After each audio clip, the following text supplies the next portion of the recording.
afternoon, and welcome to Our Voices, where Hispanic students will discuss the pursuit of racial justice from their individual perspectives. We began these discussions during the summer by asking a group of Black students and a group of Black employees to share their individual thoughts on a variety of topics, including the Black Lives Matter movement and their individual experiences with implicit and explicit racism on campus. Last week, we continued the discussion by asking a group of Hispanic employees to share their individual thoughts and experiences.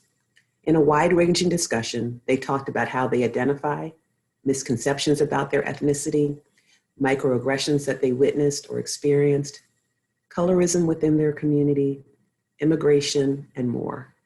It was a thought-provoking discussion. I anticipate another interesting discussion today. Now I will turn the program over to Dr. Helen Brewer, the Vice President of Enrollment Management and Student Affairs, who is serving as the moderator for today's discussion. Dr. Brewer? Thank you, and good afternoon, everyone. It is my pleasure to moderate this session this afternoon. We have with us a wonderful panel of a group of students who have joined us, and what I'd like to do next is provide them with an opportunity to introduce themselves, for them to tell you about their programs of study, our majors, and also share any other information they would like to on this panel. So as we get started today, why don't we first have, I'm looking at my squares, and in my top left-hand corner is Amanda. Amanda, why don't we start with you? Hi, my name is Amanda. I'm an international student, and my major is computer information systems, and I'm also a peer mentor at RCC. Thank you, Amanda. Nice to see you and welcome. Thank you. Next, I have Crystal. Hi, my name is Crystal. My major is to be an aspiring fashion stylist, and this is my second year at RCC. Wonderful. And Edwin. Good afternoon, everyone. My name is Edwin. I am returning back to school after a while away. I'm currently in the School of Business, and I work in workforce development at a nonprofit in Washington Heights. Very interesting. Thank you, and welcome, Edwin. Marcela? Hi, I am Marcela. I am an international student from Brazil. My major is graphic design, and this is my second year here. Okay, wonderful. Welcome, Marcela. And Monica? Monica, you have to just unmute yourself so we can hear you. Thank you. Hi, my name is Monica. I'm coming from Chile 25 years ago with 3 children and 2 luggage. I come back to school after 30 years. I'm an occupational therapist program right now. Wonderful. Thank you. And welcome, Monica. Thank you. Felix, can you introduce yourself to the group? Hi, I'm Felix. I'm dual enrolled in humanities and performing arts, but my main field of study is performing arts, and I'm also an NSLS member. This is awesome. Wonderful. Kellen. Hello, everyone. My name is Kellen. I'm 19 years old, and this is my second year at RCC. I'm also a tutor at the Reading and Writing Center, and my track is humanities. Thank you, Kellen. And it looks like Michael. Hello, my name is Michael Otero. My program of study is graphic design. I am a peer mentor here at RCC. I am also a part of the Art Club and the Impulse Club here at RCC. Okay, wonderful. Well, welcome, Michael, and welcome to the entire panel. Thank you so much for being here today. So just have a few questions that I'd like to start asking as we have our conversation. First, and any one of you who wants to start is more than welcome to. But as we talk today about, this is Hispanic Heritage Month between September 15th and October the 15th. And some terms that are used to describe individuals who have a background or are descendants of countries like Spain, Latin America, Mexico, Central South America, the Caribbean, will often define themselves as Hispanic, Latino, Latinx. So there's a lot of terminology that's being thrown out there. And you can use whichever term you prefer and identify with, But what does it mean for you to be Hispanic, Latino, or Latinx? Who wants to go first? Michael, if Michael's got his hand up, he's in there, he's ready. Okay, Michael, tell us, what does it mean to you? So for me, being Hispanic means that you're not only born and descended from a Spanish/Hispanic bloodline, but you completely understand and surround yourself with that specific culture. You don't necessarily need to speak Spanish either. For me, like personally, I understand Spanish. I just can't speak it, but I will respond to you in the best way that I can. Okay, wonderful. Great. Anyone else? I would like to add also that diversity and different perspectives is very present in our culture, because we're just not Hispanics, Latins, or whatever you can call. You have a lot to bring from your country to this country and share that with others too. Okay, thank you. I think I saw someone else. I don't know if it was, oh, Kellen has his hand up, and then we'll go to Edwin next, okay? I just wanted to agree with Michael. I thought he brought up a really good point about, not being able to speak Spanish. And I know I'm jumping the gun a little bit, but I think that's a common misconception within the community, I guess you could say. I know I've had my own experiences where people have just assumed that I speak Spanish. I'm not able to, but I guess the last name gave them the wrong impression. So I agree with him. You don't necessarily need to speak the language to feel a connection to the culture, assuming you have family members or you were even born somewhere. I think that's really important to keep in mind.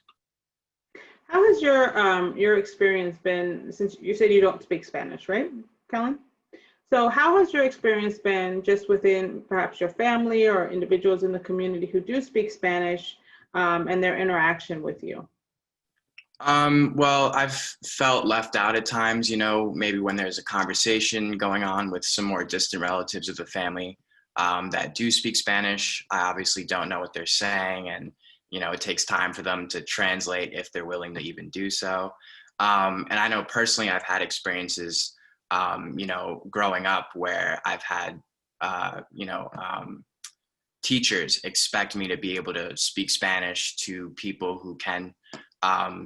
They've come to me and said, "Oh, can you translate?" And it wasn't necessarily like overtly malicious, but just the expectation that I would be able to caught me off guard at times. So that's just one of many experiences that I've dealt with. Okay. And we're going to come back to talking a little bit about the role that language plays in the culture and what your experiences have been with that. And so we're going to come back to that, Kellen, but you have a great start off to that conversation. I'm going to go to Edwin next and ask him about what does it mean to be Hispanic or Latino for you, Edwin, or Latinx? Yeah, I think like one of the key things, as well as what everyone is talking about, is like this culture that you have from, either yourself being immigrating from the country or your family immigrating from the country, but then how you feel like you play against like that typical American culture. Because like the Hispanic cultures are so diverse and varied, but I think what really connects us is how we then use our culture to kind of mix ourselves within American culture or like the mainstream of America. Yeah, that's interesting. It's almost like you're toggling between two worlds, right? Yeah, definitely. I think that that's really what the connection between all Hispanic, peoples are, is that we have this ability to toggle between, our mother countries and our mother cultures, and then, how we want to have that influence the way that we navigate, the American life. Very interesting. Very interesting. Thank you. So who have we missed? I want to make sure we get everyone an opportunity. Monica. You have to take yourself off mute, though. I think to be Spanish is everything for us. It's our culture, our food, our tradition, our feelings. And the most important, I think, is our family. It's our treasure, our friends. That means be Spanish.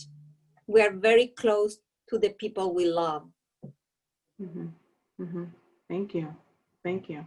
That we heard that theme of family come up a lot too when we had the conversation with the Latino employees as well. that tends to be one very common trait among Latinos, among our culture. Okay, so thank you, Monica. Crystal, you want to give it a shot? So for me, we are very fearless and like risk takers, and we work very hard because it's not easy being like from a country and then going to another country where you don't know what the language is, you don't know what to expect and stuff.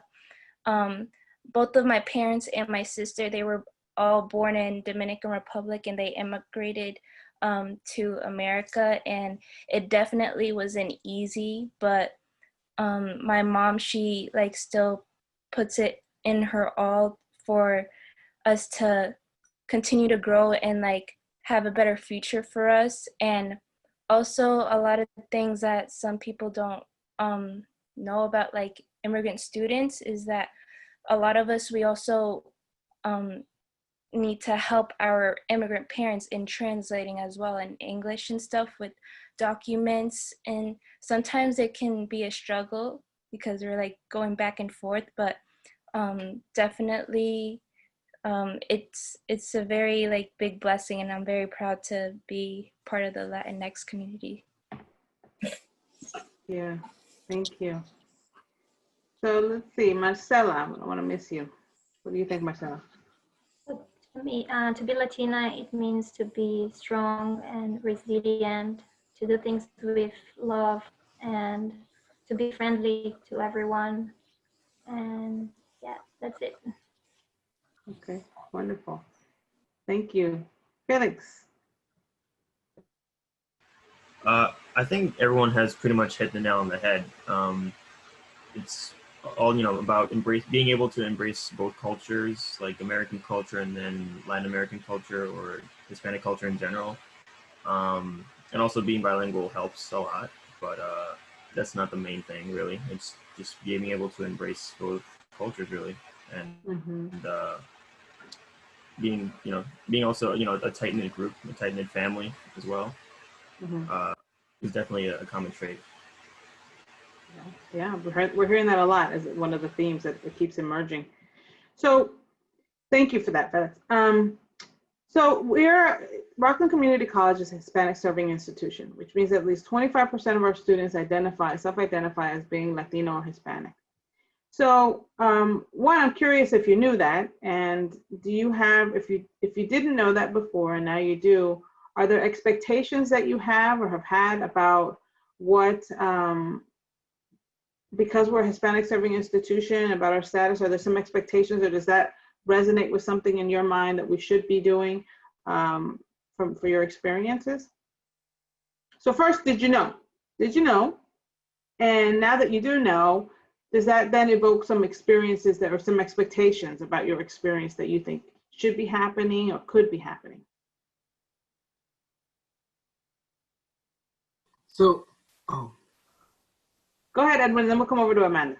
So I'm returning back to school. So my first priority was just like getting into a school that's going to fit into around my schedule and, give me some of that flexibility. And then hearing that, RCC has, that larger percentage of Hispanic serving students kind of makes sense because, Rockland is, comprised of that. And I think that people who are, trying to make advancements, it kind of fits into, what my perspective of Rockland is.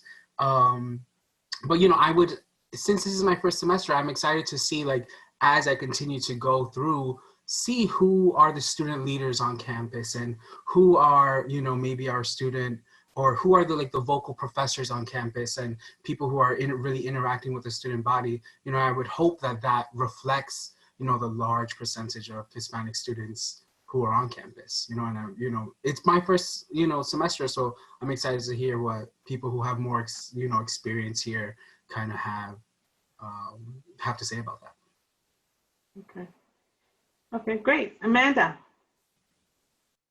I did not know about it, and because I'm an international student, I had no idea how things were in Rockland. I didn't know anything about Rockland, so I just applied to Rockland Community College because one of my friends said she was enrolled in a college, and she said it was good college, And since then, I have been receiving the best support ever.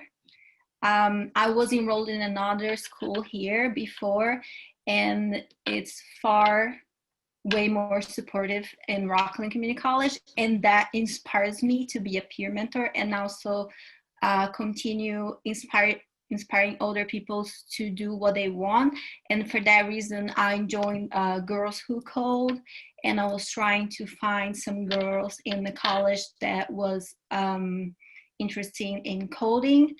We do not have a large community of girls in this computer information systems major, but I found 2 of them, and we were chatting last semester.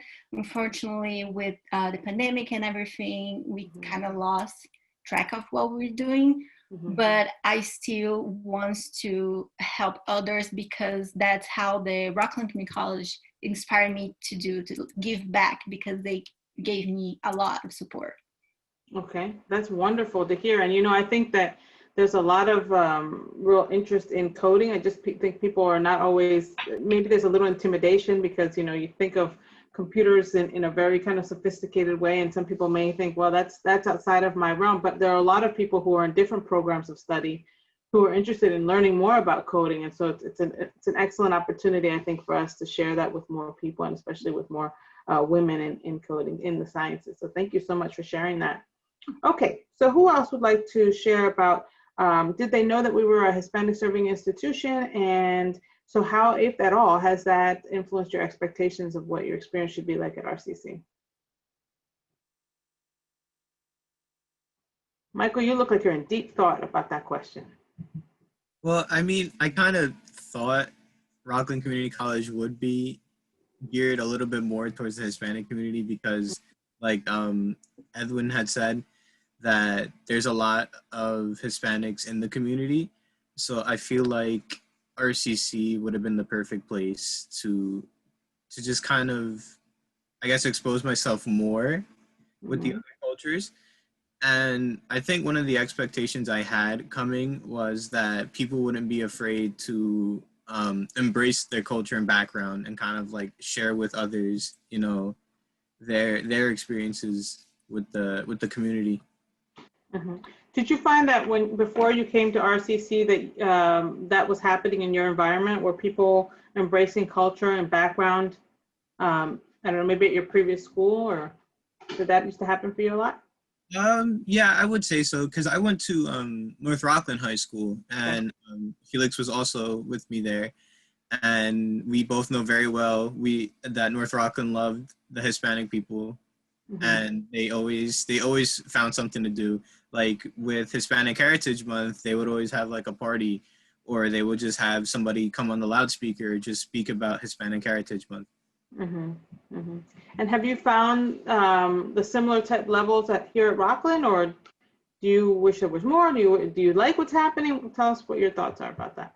I like what's happening currently, but I just feel like maybe more could be done. I mean, not at the moment right now because of this whole pandemic, but like I actually had a couple of ideas that I thought maybe like for Hispanic Heritage Month, like not now, but we could have like a whole like week or festivity where we could have maybe all the people of the culture just come together and just have one big party celebrating Hispanic Heritage Month.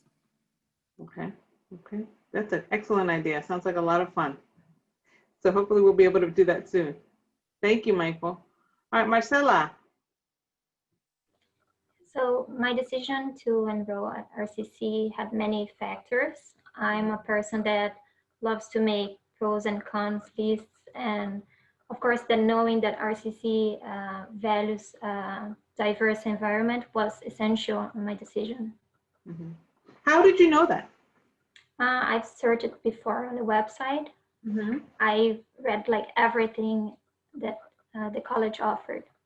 So what did you see about maybe what you read or what you saw that gave you the impression that the college values diversity? Like the events, the clubs, and also the support that I had from the international office. They were really helpful when I was deciding what to do. Okay, wonderful. I'm glad. Okay. Monica, did I ask you this question yet? Okay.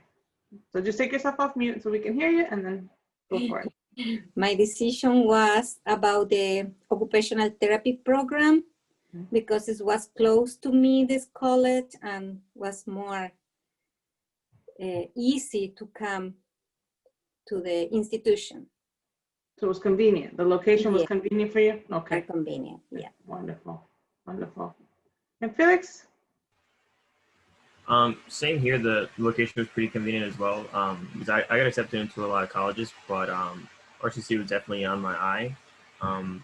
And I knew that 25% was comprised of Hispanic students, and so I figured that it would be, geared toward them as much as any school that I've gone to. North Rockland was very diverse, and with such a diverse school as RCC, well, I figured I'd be able to embrace the culture more than I usually do, and I have, more since I started going to RCC.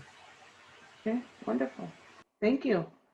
So Kellen, I'm going to ask you the same question, and then we're going to transition going back to what we were talking about before with language.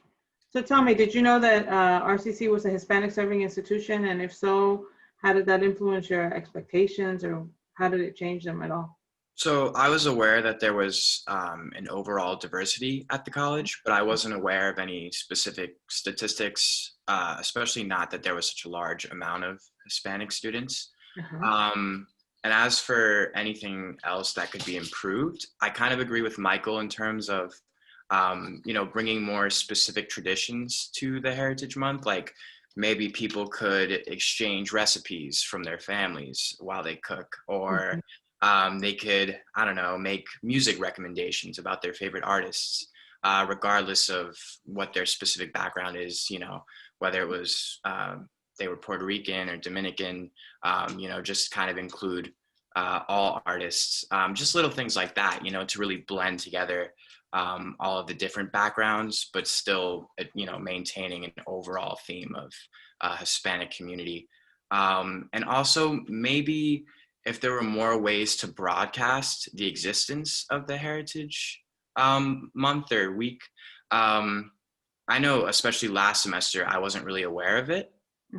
So maybe if there were like more ways of bringing people's attention to it, it could have just been my fault.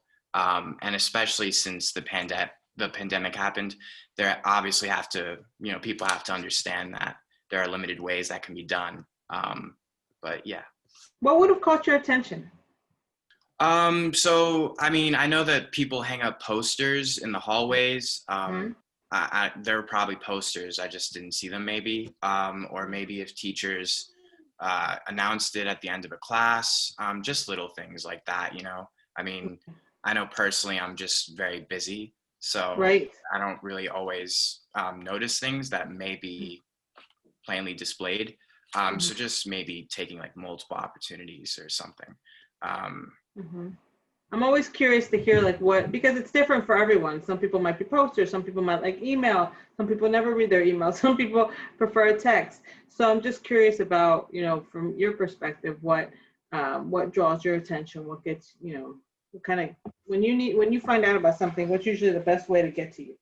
Right. So maybe emails would be a bit problematic, at least from my perspective, because I know when I first got to the school, I signed up for a lot of clubs. You get excited going to the fair. You think, oh, I'm going to be a part of all these different activities. And then, you realize how busy you already are. And you just end up getting emails from all the different clubs, and they kind of all just stack together. So yeah, maybe texting would be a great option. Maybe if there was a club, the leaders of the club could find a way to have an announcement.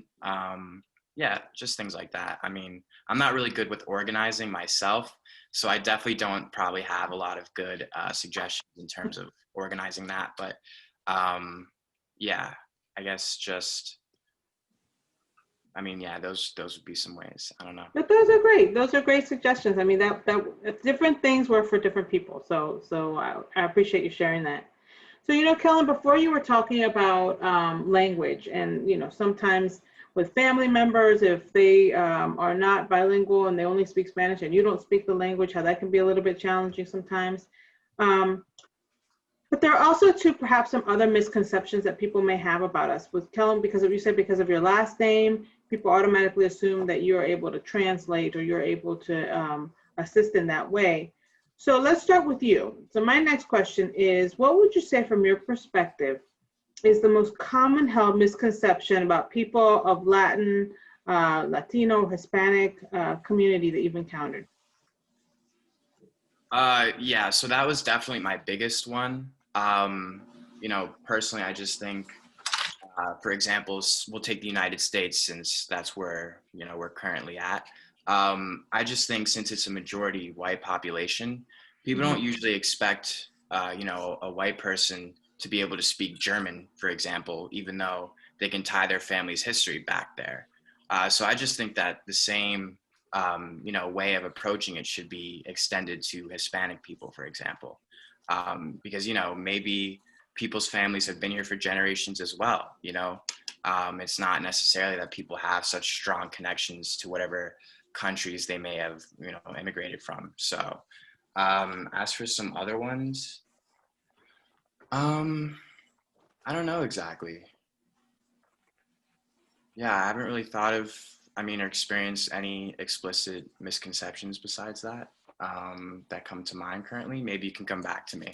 That was the only one I really had prepared. Sorry. Okay, no worries, no worries. Take your time. So Edwin, what are some commonly held misconceptions about Latinos or Hispanics or community that you've encountered? I think like because the Hispanic community is so diverse, people outside the Hispanic community maybe don't understand how diverse we are, right? So they paint us with like this one brush of some of the Hispanic communities are maybe more, I don't know, targeted, I guess, by other sides, right? So like, you know, we're up here in the East Coast and up in New York City, close to New York City, a lot of the Hispanics that, you know, you typically interact with are like Puerto Rican and Dominican, right? And now like more and more Central Americans are, you know, also becoming part of, Central and South Americans are becoming like part of this part of the country. But like when people think about Hispanic, typically like they have these conceptions of like Mexican culture, right? And like that's not fully representative. That's only representative of Mexican culture. Mexican culture and those stereotypes that come with it don't represent Puerto Rican culture or Dominican culture, right? And I think like one of the clearest examples is like a lot of times about food, right? So like, or I'll have white friends or people outside of Hispanic culture talk about like, oh, this is too spicy, everyone will eat it, right? But it's like, I'm Puerto Rican, we don't really use spicy foods, right? And it's like, those are like some of those small misconceptions that people don't like think about, or like they start to leak in because like maybe Mexican culture or other cultures are more pronounced in other parts of the country. And that kind of colors their view of Hispanics in general. That's really interesting that you say that, because even as you think about it, you're right in terms of the way foods are prepared in different cultures, because in the Mexican culture, there's a lot of spices and chiles and different things that people incorporate. So that's where the spiciness of the idea that all of Latin food is spicy, but you're right, it's not. It's not, or like, you know, we don't like in Hispanic and, you know, some of those Caribbean cultures, we don't use like tortillas and like those other types of like food vehicles, right, to eat, you know, where we eat platanos and like, you know, so it's like that the Hispanic culture is so diverse, and I think that people want to sometimes put us as one group and easily explain, oh, this is what they all have in common. And I think that that's where a lot of the misconceptions come from. Yeah, even the terminology. I mean, if for some, you know, it's arroz con gandules, and others it's frijoles con arroz. You know, it's different. When rice and beans is just even described in different ways, and depending on what geographic location you're also from, it's also, I think, brings into plays a big part of it too.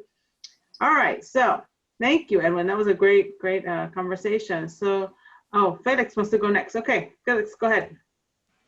I think one misconception is that Hispanic people only come in one shade, or like a few shades, when they all in fact come like from all shades of the rainbow.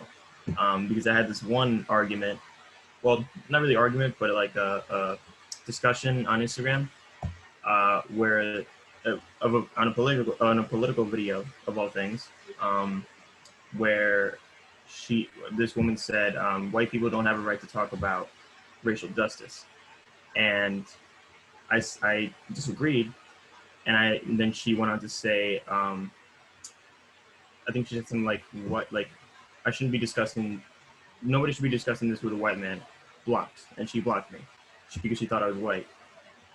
And so then I went to my second account and then called her out on it. So Yeah. So one of Felix's, I think, coworkers like mine, I think, popped in the room, so he'll probably come back. But that's a very interesting conversation.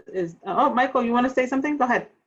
Yeah, I kind of relate to Felix, though it wasn't a political discussion, but I'm Puerto Rican and Dominican, so I got the light skin from my dad, but kind of to share an experience with Felix, I live in Haverstraw, so I usually go get my haircuts in Haverstraw, and all the barbers in the barbershop that I go to are Dominican.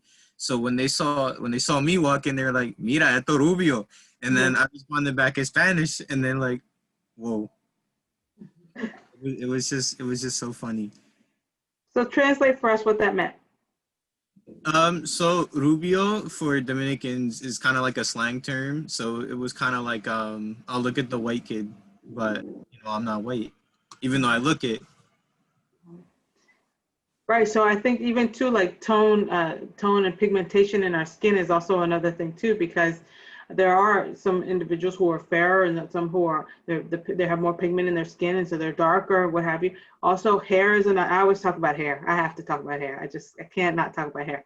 But even like texture of hair, right? So like, if your hair is more coarse, or if your hair is straighter, or, like in our family, it's funny because my sister and I, if you look at us, we look nothing alike. I'm shorter, she's taller, but she's very, she looks like a white woman if you were to see her walking around, and you would never think we were related because, my hair is curly and my skin tone is darker. And so, that's the interesting diversity that we have in our culture, is that you will never know, for the most part, if someone is Latino, because we come in all different shapes and sizes and colors. So that's wonderful to hear. It's interesting to hear your perspective, Michael. Thank you. So Crystal, you look like you wanted to say something. So take yourself off mute and we're ready to hear it. So some, but not all, English speaking people have joked about us and like said a lot of mean stuff about us in front of us. And although some of us do struggle to speak English, that doesn't automatically mean that we don't understand, because we could view your body language and we could tell if we're being talked about or not. That has happened a lot with my mom. My mom doesn't speak English that well, but when we go like grocery shopping or in public places, some people automatically think that we like don't really understand, and they automatically jump to the conclusion or start to talk behind her back, but she actually understands. She just can't verbally speak. So it's kind of like, it's hard to watch a lot of the times because it happens so frequently. But like, we do want to learn, but like, we also, like, by learning, we want to help also prevent other Latinos from going through that same pain as well, because some of the stuff are like really, really harsh. Crystal, tell me a little bit about, if you're standing there, it sounds like you've been there with your mom when this has happened, right? So what did that feel like for you? What feelings did you get as a result of that encounter? It's very irritating for me, because she is very smart, and like, it happens a lot, like in the workplace and everywhere. Like, people are like, oh, like Hispana esta, Hispana like la otra, like, like labeling, like they start like talking like bad about her, but she will like try to take out any English that she can, and like she was like, I know what you were talking about, like I'm not stupid. But yeah, it definitely is. It's really irritating and hard to watch because it happens very frequently. So it irritates you, it's hard to watch. What else? What else does it feel like? It's just like, I don't even know how to explain it. It really hurts. It really hurts, definitely. But we are frequently trying, like I try to help her in translating again. If there's certain things that she doesn't understand, I try to like help her, but definitely we do like through body language, we could tell if we're being talked about or not. And so some people like to jump to conclusions that we don't understand what they're talking about. Yeah. It sounds too like maybe, there's like this feeling, and I don't know if this is what you're feeling, Crystal, but like this feeling of helplessness, like what can you do about it? Yeah. Especially when it's your mom, that's a tough one. Someone's talking about anyone's mom, that's like. Ooh. Yeah. Okay. Thank you, Crystal, for sharing that. That was really important. Monica, you looked like you were nodding your head as she was saying things. What misconceptions are there about the Latino community that you've experienced, and how did that make you feel? I experienced in my son's school because my English years ago was very poor, and they think because I'm not speaking English well, I'm not an educated person. And that happened not just one time. A lot of time they think because you don't speak English, you are not educated in any part of your life. And it's complete, you feel very sad because they don't understand you and they don't want to understand you. They just feel that is the way. And when I explain to them, I'm educated in Spanish, I'm educated, but sometimes I can't speak the way they want. It's hard. Yeah. So it sounds like people have the misconception that if your English isn't perfect, or if you have an accent maybe, that somehow that equates to you not having knowledge, or you're not being intelligent or smart. Yeah, they put it right away in another level. That was something pushed me to go to RCC because I feel so miserable. I feel down. I feel so sad all the time because if you can't talk, the people usually see you in a level way. But it's interesting because you're right. You do have an education. You do have been educated in Chile. And so, but having to always justify that, it seems like it's a... Yeah, they first is in English. If you don't speak English well, and even those, when you don't speak English well, when I go to any meeting, I don't want to talk. I want to be on the side all the time. Now, when I went to start at RCC, I feel more confident. I'm going and speak. I don't care about my accent. Right. Professor Davis in ESL told me, you are always going to have accent, but you have to be there and you have to be strong and you have to be like you are. That's it. Now I don't care. If the people doesn't like my accent, I don't care. That's and right. Thank you, RCC, because I'm completely different right now. That's awesome. That is awesome. You should never be invisible. Accent, no accent, it doesn't matter. You're a human being and you have a lot to contribute. So there's no need to be on the sidelines. And I know that for some people, public speaking, especially if there is an accent, can be terrifying initially.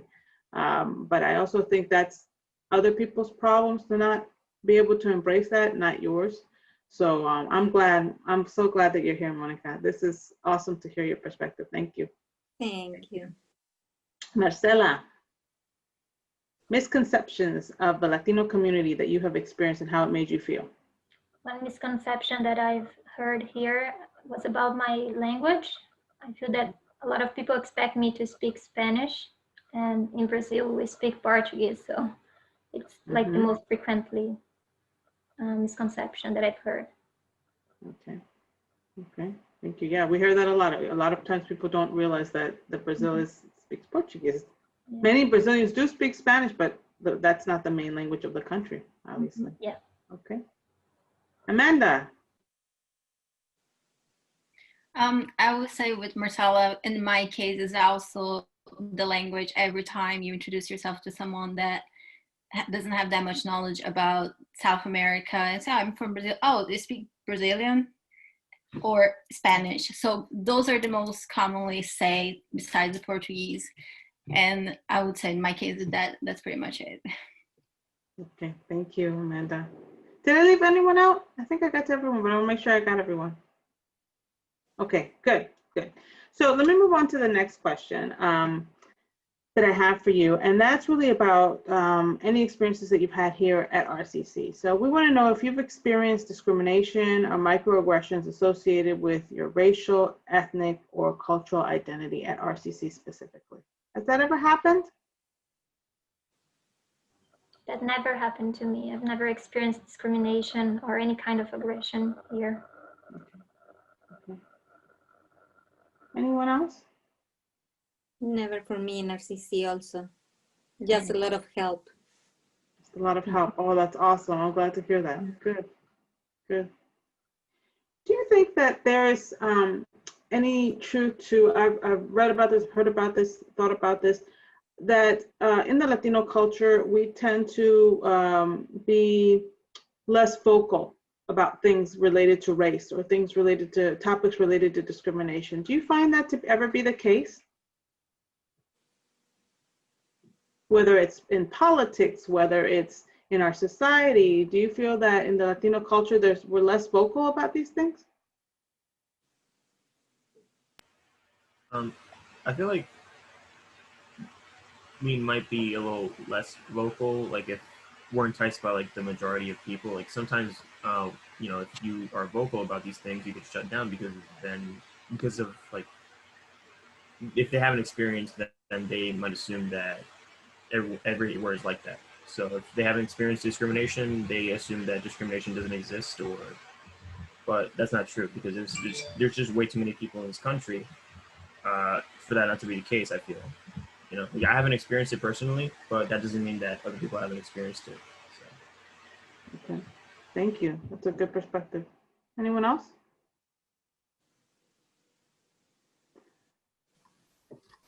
I don't know. I think that's a tough question, right? Because it's like, I think that sometimes, because one question that's always like been running through my mind throughout this last hour, it's like, okay, it sounds like RCC is very, is diverse and it has this large Hispanic culture. And then I'm wondering like, how much of that is coming from North Rockland, right? Those typically like Hispanic areas of Rockland, right?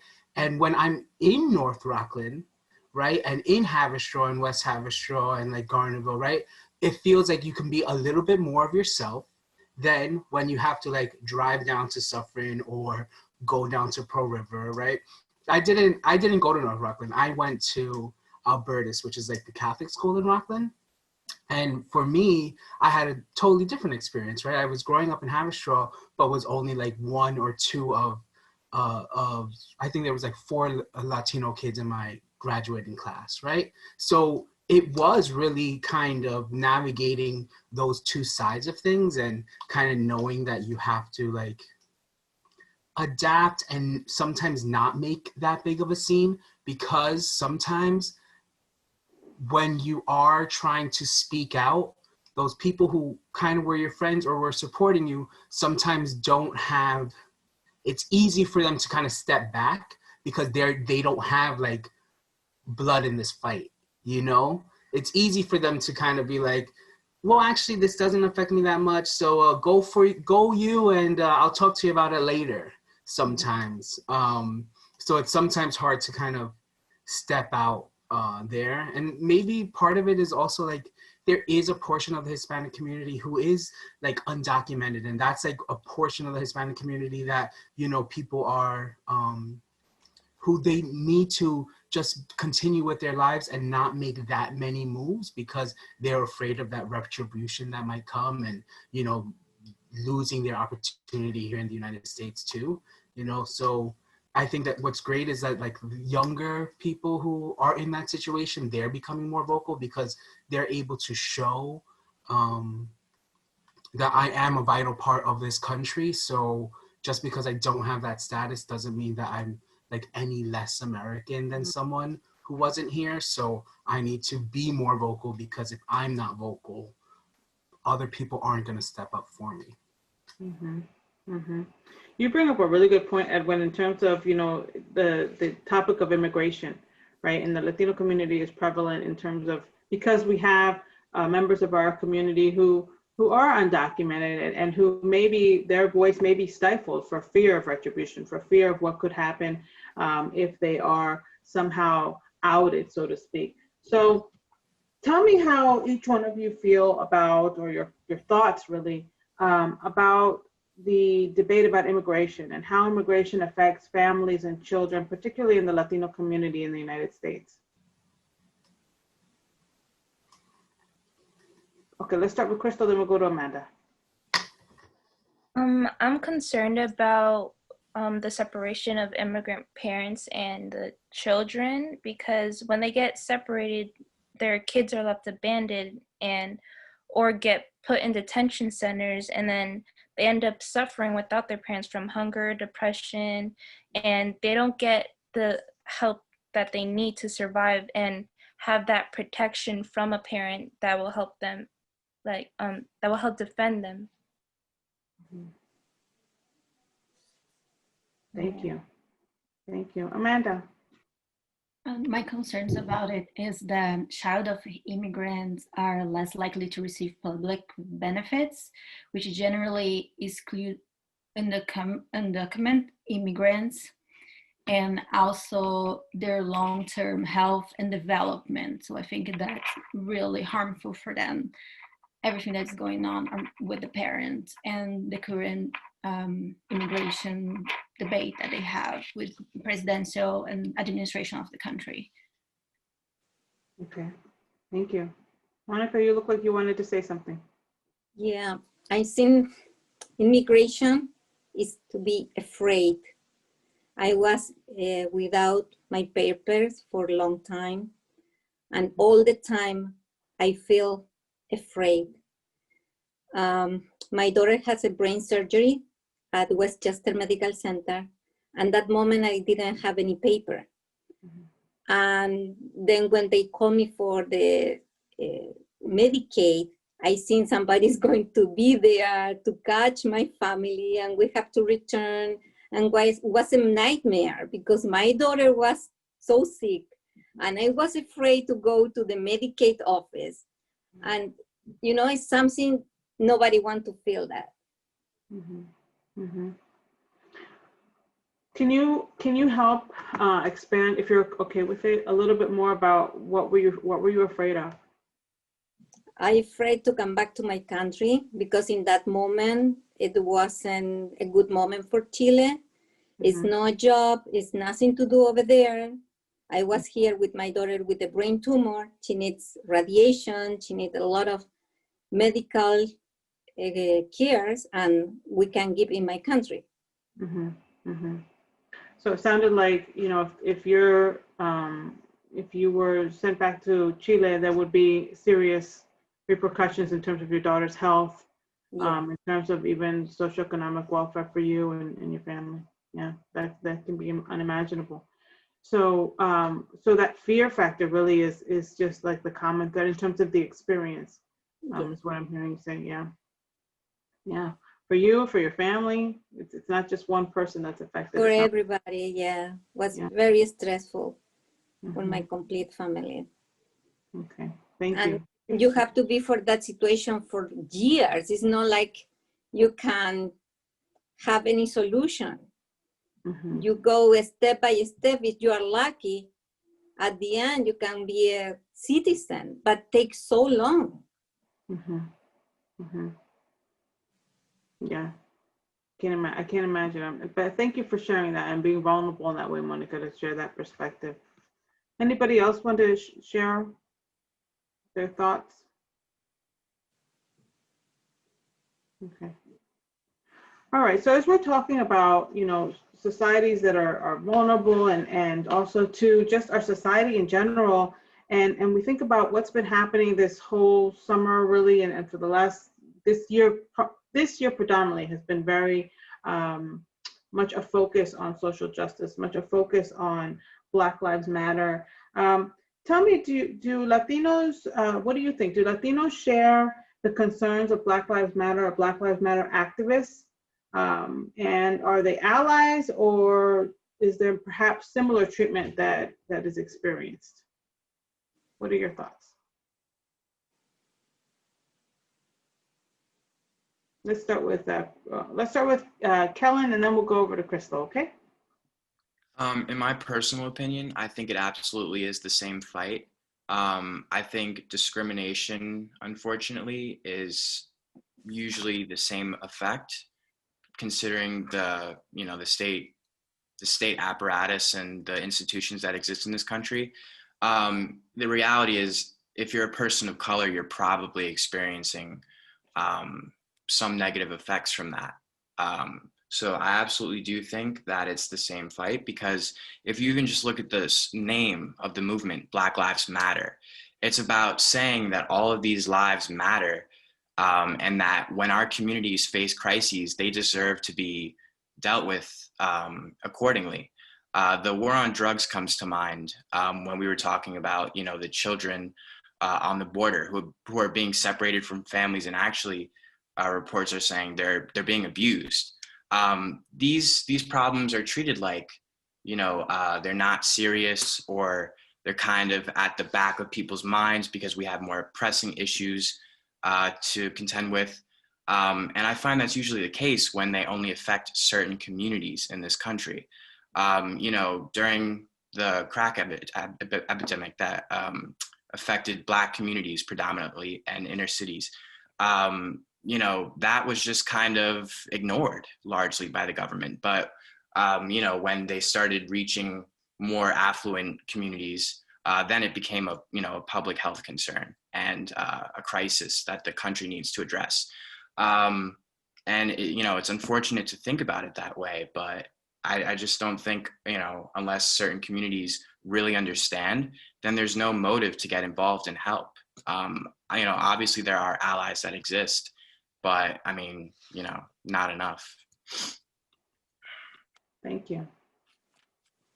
Crystal, you wanted to add to that or share something else? Yeah, Kellen hit all the points.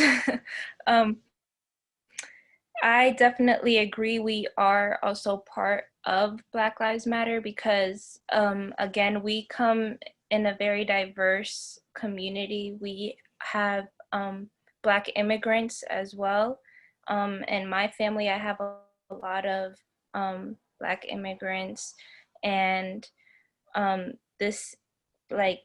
we definitely need to work together in trying to fight these injustices, and for those that do have privilege as well to stand up with us, because we only could do this together to try to help. Okay, thank you. Thank you, Crystal. Edwin, do you have a perspective on this? What do you think? You're muted. You're muted, Edwin. Sorry. I think the Latino community now is starting to embrace our historic Blackness, right? Because you think for a lot of generations we had tried to separate ourselves from like our Black history, and thinking that we're not we're something other, and I think that like current generations, younger generations within the Hispanic community are really, you hear Afro-Caribbean coming, terms like that, Afro-Latino coming. And I think it's because people are like reckoning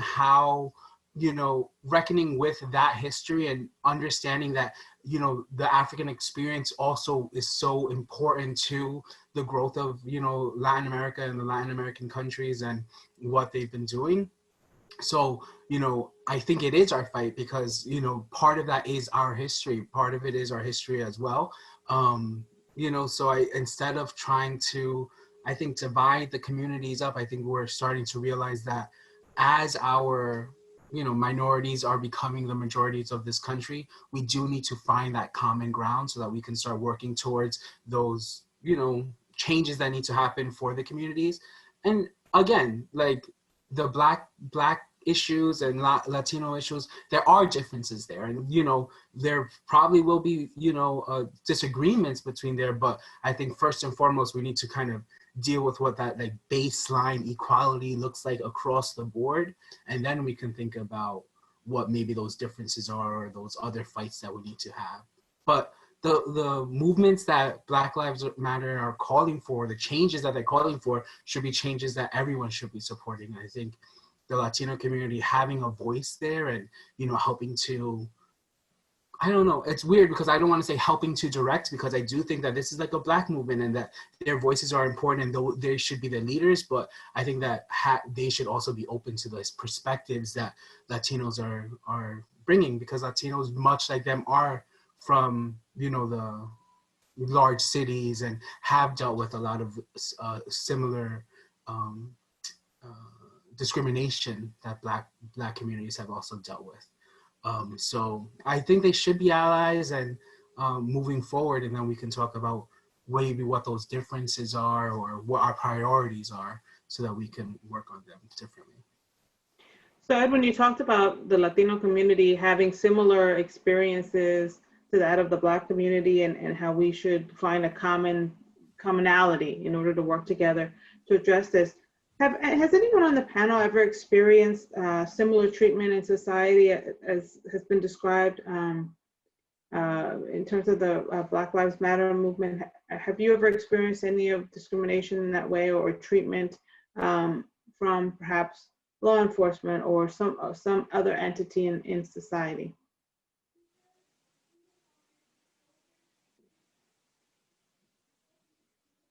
So I'm looking at you, some of you shaking your heads, yes, no.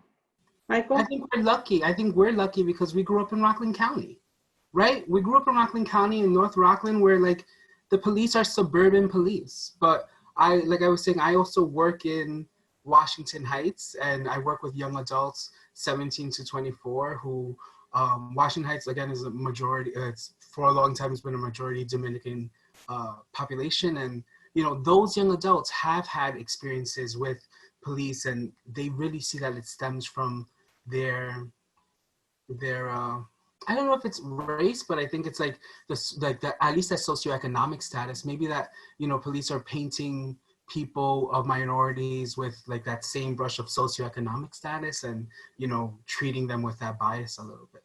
I think for us who have grown up in Rockland County, we're dealing with maybe less of that. So you think being in the suburbs, as you put it, might affect that a little bit more so than if you're in the city? I know that my parents left the Bronx in like the late 80s, and they said, we got to get out of here because we're not getting the type of, there was like a family emergency that happened, and they weren't getting support from police and EMT like they needed to have it happen. And they said, we got to get out of here, and they moved to the suburbs. So yes, there's racism that I've dealt with having lived in Rockland, right? Mm-hmm. And also I think that there are other advantages or things that I haven't had to deal with as much. Okay, thank you. Felix, were you or Michael gonna say something? I saw a hand move. Yeah, or Michael, do you want to say anything? I mean, me personally, I haven't experienced any of it.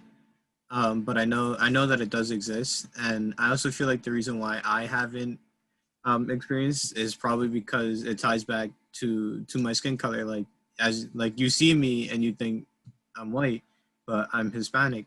So I feel like that kind of ties into why I haven't really experienced it. And then also what Edwin was saying, that since we live in the suburbs, it's not as, I want to say it's not as crazy as it is in the city.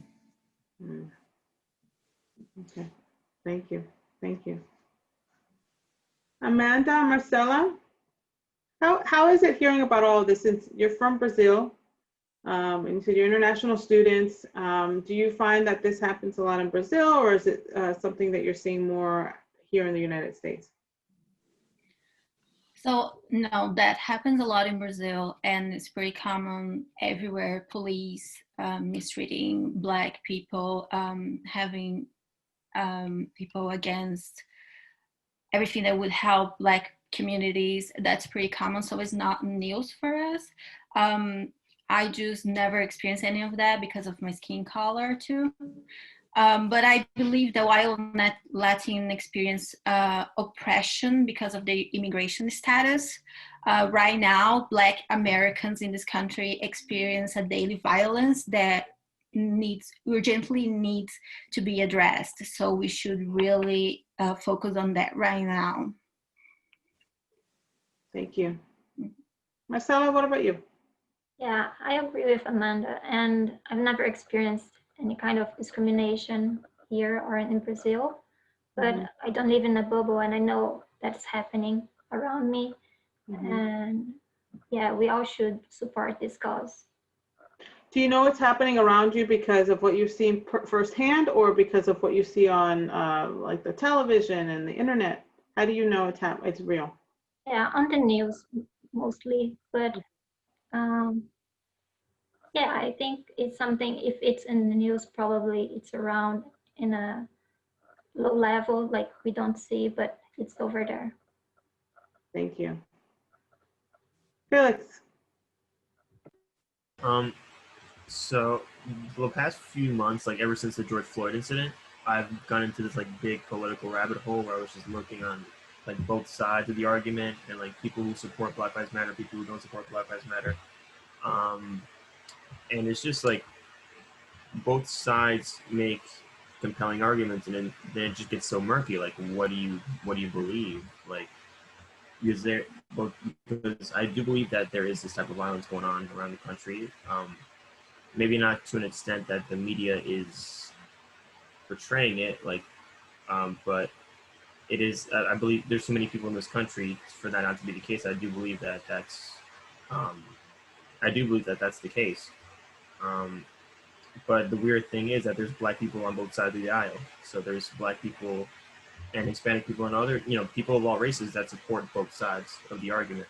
And that's where it gets kind of murky. And I believe we should sort of listen to each other and sort of try to communicate right now, because there is like sort of a culture war going on in the country as well. Right, a culture war. Right. Yeah. Thank you. Kellen, what are your thoughts about this? Have you ever experienced similar treatment? Oh, I'm sorry. Could you restate? Sure. Have you ever experienced similar treatment to what we're talking about with regard to Black Lives Matter? Oh, right. Well, I know that you brought up hair earlier, and I'm someone who has coarser hair. And, I would get teased by like family members, but it was never like, really damaging to me. But there was a moment in high school where I was sitting in a library and a teacher came up to me and she just like started feeling my hair, like without even asking me or saying hello or anything, and was just like making comments on it, like, oh, wow, like it's so different. It's so rough. And I obviously felt confused, but I almost wanted to laugh because it was so bizarre. Like I had only ever really read things like that. They'd never really happened to me. And I was really just left speechless because I don't know. And I had her for a class. So it's not like she had discussed anything with me. It was just really out of the realm. So things like that have happened before, but never with the extent of like me being pulled over and, roughly handled. And I agree with Edwin and Michael, that's because of where I live. And that's not really a concern. I also thought what Felix said was really important too, about how there are people on both sides of these movements, regardless of what race or ethnicity they have. And I just think that that's less of a cultural identity and more of a lack of a connection with their culture, especially if they've grown up in the United States and maybe their family doesn't have strong ties to where they originally came from, they can subscribe to ideologies and political movements and candidates who don't really support what they need and value them, maybe. And I just think that's because, you know, when people try to like say white people are the issue, I think they're really confusing why those people may vote for someone like Donald Trump, even though obviously he doesn't care about Black people the way he says they do, because he's said very racist things that people can easily fact check for themselves. I think it's less that white people are the issue and more of the fact that all these people who support people like Donald Trump have a white state of mind. You know, there's this Black professor named Kahinde Andrews. I hope I'm saying his first name right. He says that whiteness is a state of mind and a psychosis in a sense, because it doesn't really, it's not rooted in rationality. You know, so for example, when Crystal was saying that people make fun of her mother because she may speak broken English or barely any English, those people aren't really acting rationally because they're not taking into account that she wasn't born here. She already speaks another language and she's trying to learn a new one. So in a sense, she's commendable because she's trying to better herself in her situation and learn more about a culture that's not even her own. So I just think that, you know, a rationality that Felix was kind of insinuating before presents itself in a lot of different ways. And movements like Black Lives Matter are important to support regardless of if you're Black, because they clearly affect a large amount of people in this country. And so what role do you think Latinos should play in working toward racial justice? I mean, you say everyone really should be working on this, but what specifically should the Latino community be doing, in your opinion, to work toward racial justice?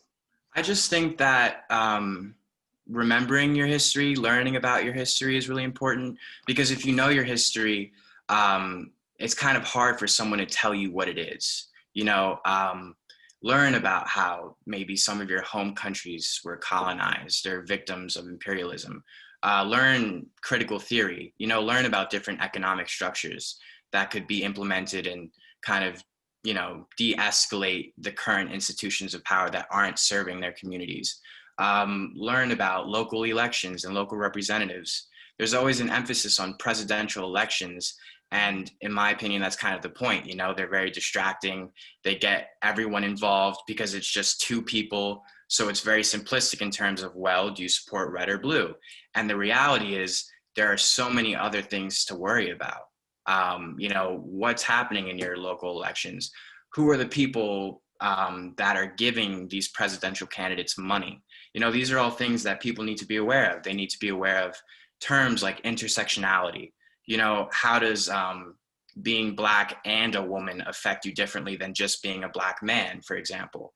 You know, what's the history of how, you know, gay people are treated in your communities? These are all things that would be very valuable to research and know about yourself, again, so that you're not told something by someone who may not even know anything about your culture just because, you know, their culture is on their mind. You know, when Felix said it's a culture war, I mean, in a sense, yeah, it's helpful to think about factions, but I don't think people of color can really afford that luxury. You know, it's not about having different factions in our communities. It's about uniting those factions. And it's never too early and it's never too late to really decide that for yourself. I mean, Fred Hampton was 21 years old and he was giving speeches, you know, for the Black Panther Party about fighting fire with water and coming up with different institutions to battle capitalism. So I just think there's a plethora of ways, and people really just have to decide for themselves if they're ready to do it, because it is a large undertaking. There's no guidebook for this. You really just have to decide that you want to protect the legacy of your people. You know, Colin, that was such a great overview of what everyone really could be doing in terms of educating themselves on history, educating themselves on the current political climate and what's happening in local elections and how important they are. And I mean, you really covered such a wide, wonderful overview, and I'm glad we're recording this so we can go back and listen to it again, because that was really just an excellent, excellent overview. So I thank you for that. Edwin was clapping, and And I think everybody really wanted to give you a standing ovation on that. So thank you so much. That was excellent. Edwin, you were clapping a lot while Kellen was speaking. What did his words, how did they resonate for you? I think that, I don't know, maybe that's like, I think the question you asked was like, what can the Latino community bring to this fight for like racial injustice or fight against racial injustice? I think it's that realization that you need to first be grounded in who you are before you start to fight for it, right? And taking that time to think introspectively about who you are as a person and what that history you has can help kind of guide you in the moves that you want to make, So I think that is such an important aspect of it, and then one thing that I was thinking about when he was talking is like, that the Latino community, we're such experts at adapting, and we are experts at like navigating so many different types of environments, that I think that that's something that like a special thing that we have to offer, right? To help be that bridge, because so much of our communities have, and our American experience has been about bridging different relationships, bridging, the experience of where our parents are coming from or where we're coming from to our communities now, bridging, a lot of us being like first time college, having that experience, so I think that that's something that could be great about that perspective that the Latino community can bring towards that fight. I love that concept of the bridging between cultures, bridging between experiences, bridging between a lot of various things. That was excellent, Edwin. Thank you. Crystal, you look like you're jumping at the bit to say something. What are your thoughts, Crystal? Crystal, again, Kellen hit every single point. I was like, yes, period. But also another way that we could help towards racial justice is we need to vote. Like, I cannot stress this enough. We have to register to vote, and also tomorrow's the last, like, we just have to, especially in the times that we are now, and especially the younger ones as well, from like 18 to 29, like especially them have to vote a lot, because a lot of people, they feel like their vote doesn't mean anything, that, oh, it's not gonna do anything. Like, no, every single vote matters. Like, we have to vote. It's so essential. And also, we need to address the anti-Blackness within our own Latin community as well. We do have colorism and discrimination within our own community. And again, with you and Kellen with the hair as well, I grew up, I have very coarse hair, and I grew up having a love-hate relationship with my hair, because, you would hear stuff like, my hair is pelo malo, or good hair is straight hair that is long and silky. And, I grew up having relaxers, straightening my hair, because I thought that would, like, to fit the beauty standards and stuff. And it's not until like 3 years ago, I started to just try to learn how to embrace my natural hair and just embrace what God has given me, because we also need to just, for our Afro-Latin children and stuff, we need to teach them that there is no such thing as pelo malo. There's no such thing as bad hair. All of our hair is beautiful, from coarse to silky straight. It's all beautiful. Like, we can't be putting a label on who is pretty or not, because that really starts to stick with us growing up. And we start to like look at ourselves in the mirror like, oh, like, I'm not pretty because my hair is like this, or it's not manageable, because I would go to like the salons a lot, and like when they would wet it, like I would start to have a feeling of like embarrassment and like kind of like almost like self-hate kind of because of my hair, because it would end up getting really poofy and I was like very insecure about it, because again we were taught that straight hair is pretty, that my type of hair is bad hair, and you know they're very quick to just get the straightener or the blower and straighten it, that it's gonna look pretty once it's straightened, and they don't know how to deal with my hair just to have it natural, like do a nice wash and go. Like a lot of salons, I don't see a lot that know how to deal with natural hair, so I have to like depend on YouTube videos and like look up girls that have my type of hair and teach myself, because yeah, it can get kind of frustrating like going to a salon and they don't know how to do my natural hair. So yeah, we definitely have to address the anti-Blackness and stop with the pelo malo and pelo bueno concept.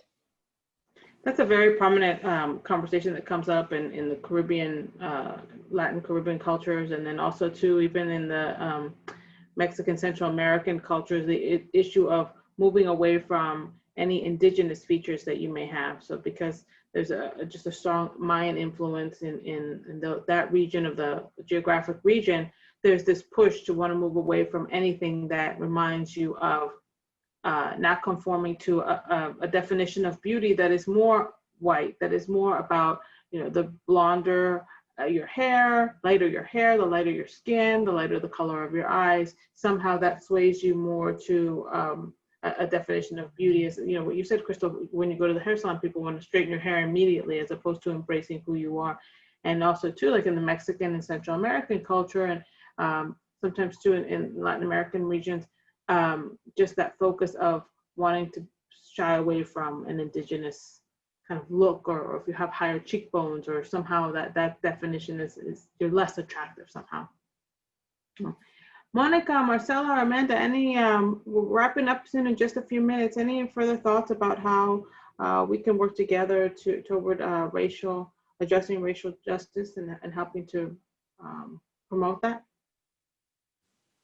I think just support the movement, Black Matter, and together we can make the difference.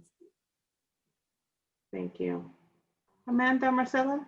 Yeah, I think discrimination comes from ignorance, and the best way of stopping that is spreading knowledge and talking about that, sharing experience, and promoting events like this.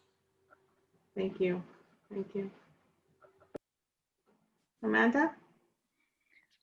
I think we have to resolve discrimination or exclusion issues. We have to educate in order to help inclusion of Latin in our community. We have to provide programs that should be offered in English and Spanish so they can be involved. And about Black Lives Matters, it's time to speak up. We can't settle into the harmful neutral territory when it comes to Black lives.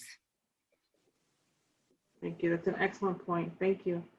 So we're going to be wrapping up just now. Michael, I want to make sure I give you the last word.